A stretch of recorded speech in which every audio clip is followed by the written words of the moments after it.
इस वीडियो में हम करेंगे एक्सरसाइज 2.1। ये है चैप्टर पॉलिनॉमियल्स। यहाँ पे देखिए, ये है एक्सरसाइज 2.1। इसके अंदर फर्स्ट क्वेश्चन कह रहा है which of the following expressions are polynomials and in one variable and which are not, state reasons for your answer. तो हमें करना क्या है, हमें पॉलिनॉमियल्स दिए हुए हैं, कुछ एक्सप्रेशंस दिए हुए हैं, हमें बताना है वो पॉलिनॉमियल है या नहीं है, वन वेरिएबल में है या नहीं है, और फिर उनके रीजंस देने हैं।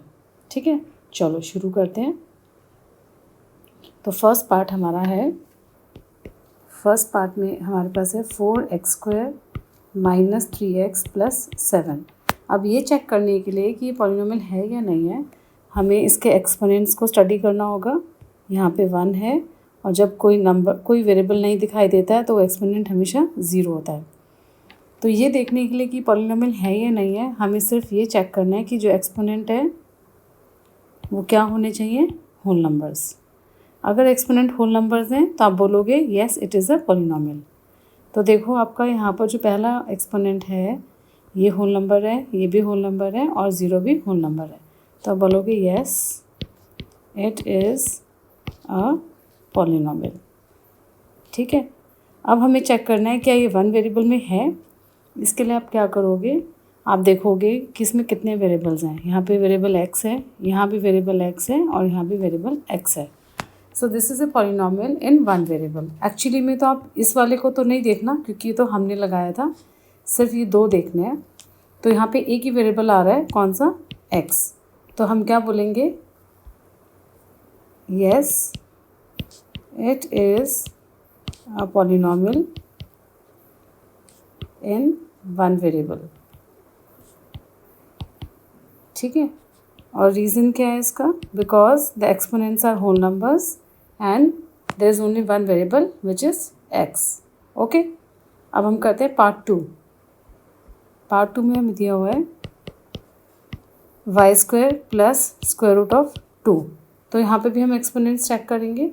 एक्सपोनेंट्स देखिए क्या क्या है, एक्सपोनेंट्स हैं हमारे पास 2। तो ये वाला जो टर्म है, ये वाला, इसका मैं एक्सपोनेंट अब छोड़ देती हूँ क्योंकि मैं इतनी बार एक्सप्लेन कर चुकी हूँ। ये हमेशा 0 होता है, इसको हमें चेक नहीं करेंगे। तो हम जो हमें दिखाई देना है सिर्फ उनको चेक करेंगे अब से। ठीक है, तो ये पॉलिनॉमियल तो हो गया क्योंकि ये होल नंबर है। अब हमें चेक करना है वेरिएबल्स कितने हैं। हमें एक ही वेरिएबल दिखाई दे रहा है, वो क्या है, y। तो हम बोलेंगे yes it is a polynomial in one variable। ठीक है, ओके। पार्ट 3, पार्ट 3 में हमें बोला है 3√t + t√2। तो इसको मैं रीराइट कर लेती हूँ। आपको मैंने एक वीडियो में एक्सप्लेन किया था कि रूट जब लगा होता है, ये स्क्वायर रूट साइन जब लगा है तो इसका मतलब होता है t⁻²। तो हम इसको ऐसे लिख लेते हैं +t√2। ओके, अब हम इसके एक्सपोनेंट्स चेक करते हैं। यहाँ पे जो एक्सपोनेंट है वो हाफ है, और यहाँ जो एक्सपोनेंट है वो 1 है। तो क्या ये होल नंबर है, ये तो होल नंबर नहीं है। तो जैसे ही एक भी नो आ गया आपके पास एक भी जगह पर, तब लिख दोगे it is not a polynomial. ये वन वेरिएबल में तो है बट पॉलिनॉमियल नहीं है, तो इसलिए हम उस सेकंड पार्ट करेंगे ही नहीं। ठीक है, हमें क्योंकि वन वेरिएबल तब चेक करना है जब हमारा आंसर येस आए। तो it is not a polynomial because the exponent is not a whole number. Okay, part 4। Part 4 में हमें बोला गया है y + 2/y। इसको भी हम रीराइट करेंगे। ये जितनी चीज़ें मैं आपको एक्सप्लेन कर रही हूँ ये सब सॉल्व एग्जाम्पल की वीडियोस में एक्सप्लेन करिए। आप अपनी हैबिट बना लो कि आप कॉन्सेप्ट सीखने के लिए सॉल्व एग्जाम्पल की वीडियोस करो, और एक्सरसाइज हमेशा खुद करो, वीडियो की हेल्प से नहीं करनी है। वीडियो की हेल्प तब लो जब आप कहीं अटक रहे हो, आपका आंसर मैच नहीं कर रहा, या आपको अभी भी कॉन्सेप्ट क्लियर नहीं हुआ है, जिसके चांस बहुत कम है, आपको एग्जाम्पल से समझ में आ जाएंगे। ठीक है, ये हो गया y। और ये हो गया 2 multiplied by y raise to the power -1। क्यों? क्योंकि जो 1/y होता है वो एक्चुअली में 1/y rays to the power 1 होता है, और जब हम इसको न्यूमरेटर में शिफ्ट करते हैं तो हमारा जो एक्सपोनेंट है वो साइन चेंज कर लेता है। यानी कि डिनोमिनेटर में जो भी न्यूमरेटर है अगर वो प्लस में है तो ऊपर जाने से माइनस हो जाएगा, और अगर मान लो ऐसे होता तो न्यूमरेटर में जाने से ऑपोजिट साइन हो जाता, +2 बन जाता। ठीक है, तो जो भी साइन है एक्सपोनेंट का डिनोमिनेटर में उसका ऑपोजिट साइन हो जाएगा न्यूमरेटर में शिफ्ट करने से। अब हम चेक करेंगे एक्सपोनेंट्स। यहाँ पे 1 है और यहाँ -1 है। ये तो होल नंबर है बट ये होल नंबर नहीं है, तब क्या बोलोगे? It is not a polynomial. ठीक है, क्लियर हो गया? Because the exponent is not a whole number. Okay, अब हम करते हैं क्वेश्चन नंबर 2। चलो देखते हैं क्वेश्चन नंबर 2 क्या है। क्वेश्चन नंबर 2 में हमें बोला गया है right the coefficients of x square. अब हमें एक्स स्क्वायर के कोफिशिएंट्स करने हैं, तो हमें सिर्फ इस टर्म पे ध्यान देना है, यहाँ पे इस टर्म पे ध्यान देंगे, इसके अंदर हम इस टर्म पे ध्यान देंगे, और यहाँ तो है ही नहीं एक्स स्क्वायर का टर्म, तो हम डिस्कस करेंगे कैसे करना है। चलो शुरू करते हैं। Question number 2 first part, 2 + x² + x। ठीक है, तो अब यहाँ पर हमें इस वाले टर्म पे फोकस करना है। अब देखो मैंने इस बॉक्स के अंदर प्लस साइन अंदर लिया बॉक्स के, क्योंकि ये प्लस साइन इम्पॉर्टेंट है। अब हमें देखना है, हमें निकालना है कोफिशिएंट ऑफ x²। तो x² के साथ जो भी आपको नंबर दिखाई देता है वो इसका कोफिशिएंट होगा। अब यहाँ तो कोई नंबर नहीं दिख रहा है, तो जब कोई नंबर नहीं दिख रहा होता वो एक्चुअली में 1 होता है, तो इसका जो आंसर आएगा वो आएगा +1। अब आप ध्यान से देखो, मैंने ये प्लस साइन और ये 1 दोनों चीज़ें यहाँ लिखी हैं। ओके, ये बहुत इम्पॉर्टेंट बात है। पार्ट 2 है 2 - x² + x³। अब यहाँ पे हम फिर से इसको बॉक्स में डाल देते हैं। देखो मैंने फिर से माइनस साइन को लिया है कंसिडरेशन में, तो हमारे पास आंसर क्या आ गया? Coefficient of x² is equal to, हमारे पास आंसर आएगा -1। अब यहाँ पे भी 1 है एक्चुअली में, तो ये जो माइनस साइन था ये भी आया इधर, और ये जो नंबर 1 है ये भी आया इधर। ठीक है, okay. Part 3, π/2 x² + x। Okay, अब यहाँ पर देखो हमें x² का कोफिशिएंट निकालना है, हम इसके ऊपर फोकस करेंगे। अब यहाँ तो कोई साइन दिखाई नहीं दे रहा है हमें, ना प्लस ना माइनस, तो जब साइन नहीं दिखाई देता वो हमेशा प्लस होता है। ठीक है, तो यहाँ पे साइन तो पता चल गया, और नंबर क्या है हमारा यहाँ पे? π/2। देखने से ये नंबर जैसे फील नहीं दे रहा है बट ये नंबर ही होता है। π/2 इज़ ऑल्सो अ नंबर। किस टाइप का नंबर होता है π/2? Irrational number. ठीक है, तो हमारा आंसर आ गया +π/2 या ओनली π/2। जब प्लस साइन होता है तो आप अवॉइड कर सकते हो लिखना। ओके। Part 4, √2x - 1।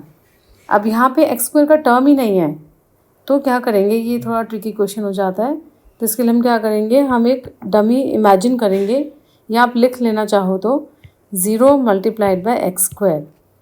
0 × x² तो 0 ही होता है, तो हम लिख सकते हैं। तो अब हम यहाँ पर इस वाले पार्ट को सर्कल करेंगे, बॉक्स में डालेंगे, और हमारा कोफिशिएंट ऑफ x² क्या हो जाएगा? कोफिशिएंट ऑफ x² हो गया 0। इसका मतलब ये हुआ जो टर्म मिसिंग था, अगर टर्म ही मिसिंग हो कोफिशिएंट निकालने के लिए, तो आप सीधा सीधा लिख सकते हो कोफिशिएंट ऑफ जो भी टर्म है इज इक्वल टू 0। ठीक है, अब हम करते हैं क्वेश्चन नंबर 3। क्वेश्चन नंबर 3 देखते हैं क्या है। क्वेश्चन नंबर 3 में हमें बोला है गिव 1 एग्जाम्पल, हमें एक एग्जाम्पल देना है। आप ध्यान से देखो, मैं क्वेश्चंस आपके सामने इसलिए लेकर आ रही हूँ कि मुझे क्वेश्चन पढ़ने से कैसे मालूम पड़ता है कि क्या करना है और कैसे करना है। ठीक है, क्या करना है के लिए तो क्वेश्चन को बहुत ध्यान से पढ़ना होगा, हर बात को अंडरलाइन करना है, मार्क करना है जो इम्पोर्टेंट कीवर्ड्स हैं क्वेश्चन के। कैसे करना है के लिए कॉन्सेप्ट क्लियर होना चाहिए, जिसके लिए आप एग्जाम्पल वीडियोज़ देखोगे।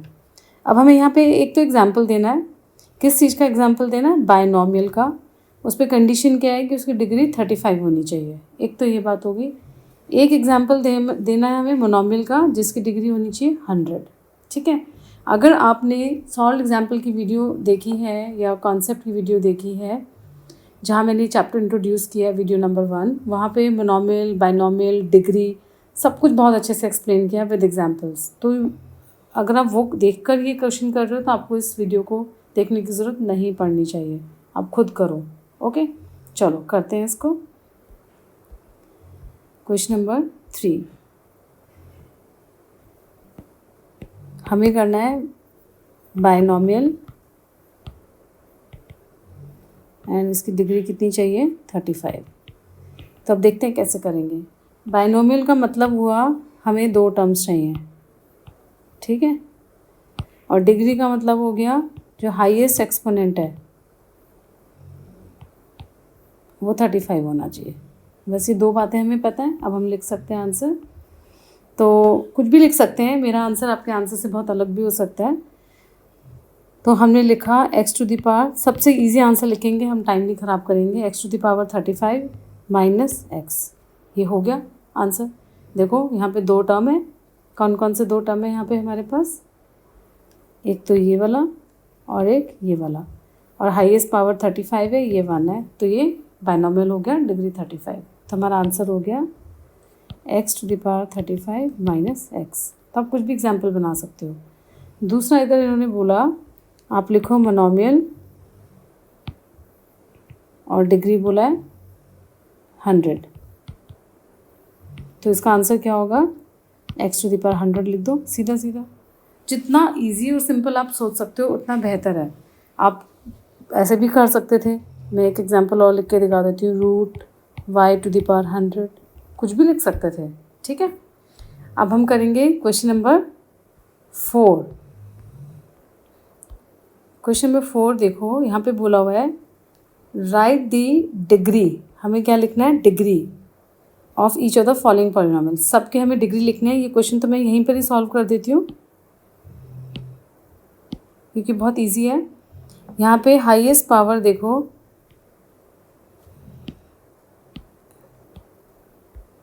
यहाँ पे हाईएस्ट पावर 3, 2 और 1 है ना, तो हाईएस्ट कौन सी हुई? इसकी डिग्री हो गई 3, क्योंकि हाईएस्ट इज़ 3। इस वाले के अंदर 2 इज़ द हाईएस्ट, तो डिग्री हो गई 2। इसके अंदर हाईएस्ट हो गई 1, तो डिग्री हो गई 1। जब मैंने बताया था कोई वेरिएबल दिखता ही नहीं है तो पावर हमेशा क्या होती है? 0। तो डिग्री कितनी हो गई इसकी? 0। दैट्स इट, ठीक है। अब हम करते हैं नेक्स्ट। इसके अंदर हमें बोला है classify the following as linear, quadratic and cubic. हमने ऑलरेडी पढ़ा है लीनियर में डिग्री 1 होती है, क्वाड्रेटिक में डिग्री 2 होती है, क्यूबिक में डिग्री 3 होती है। तो हमें सिर्फ चेक करना है कि इसकी डिग्री कितनी है। ओके, तो यहाँ देखो डिग्री कितनी है? इसकी डिग्री है 2, तो ये कौन सा हो गया? क्वाड्रेटिक। इसकी डिग्री कितनी है? 3, तो ये कौन सा हो गया? क्यूबिक। इसकी डिग्री है 2, तो ये कौन सा हो गया? क्वाड्रेटिक। इसकी डिग्री है 1, तो ये हो गया लीनियर। इसकी डिग्री है 1, तो ये भी हो गया लीनियर। इसकी डिग्री है 2, तो ये हो गया क्वाड्रेटिक। इसकी डिग्री है 3, तो ये हो गया क्यूबिक। आपको कोई भी बात जो समझ नहीं आई है, पूछना चाहते हो, आप पूछ सकते हो। ये बहुत इजी एक्सरसाइज है और ये जितने भी कॉन्सेप्ट्स हैं आपको क्लास 10 में भी काम आएंगे, तो इनको स्किप नहीं करना है, इनको ज़रूर से ज़रूर करना है। ओके।